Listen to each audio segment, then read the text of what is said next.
In the world of pop culture, Reed Pop is the largest producer of pop culture events anywhere in the world.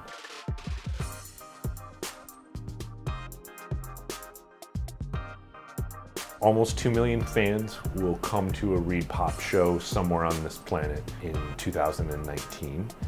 We essentially built an industry, right? There wasn't a big professional company running pop culture shows. We're really about creating the bridge or the connection between the people that create all the cool pop culture goodness and the fans that love it and crave it. We create the ultimate weekend getaway, no matter what you're into. If you're a fan of comics, if you're a fan of celebrities, if you're a fan of authors and literary genres, we are your weekend getaway, and that's the space we focus on. We're about 225 people, 45 events, 10 or 11 different countries that we're operating in. So it's a pretty big group of people that are dedicated to building fun for geeks all over the planet. We're a really young company. We're 11, 12 years old. So this is all to say we've made everything up as we've gone along, and we've learned some lessons the hard way. When you're essentially building a city for 4 or 5 days can be really challenging.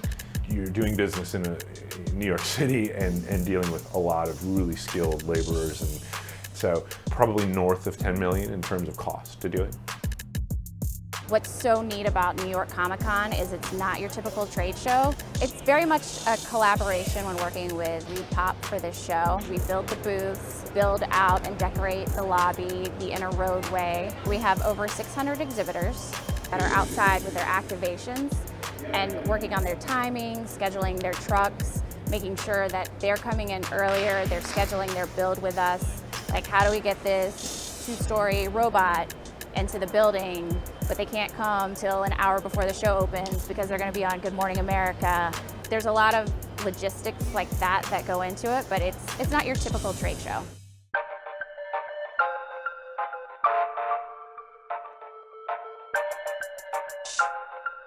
We bring over 220,000 people through the doors. We spend hours on hours on show entry and just the queues alone to bring fans into the building and the security procedures. But I think one of our biggest challenges is ensuring that fans find everything they can find, and despite the crowds, that they're able to access what they can access. On our show floor, we have about 500 exhibitors. We have an additional 500 to 600 creators down in Artist Alley. This is where we get to connect with the fans, letting people come to our booth, feel like they're a part of it, whether it's through cosplay or getting to see something new. I think that's what makes for a great experience, is when you can see yourself in some of these characters. It's always really gratifying to be with the fans, to show them directly what we're doing. Whether we're doing panels or a booth display, we're showing off new partnerships. And so it helps you gauge, what's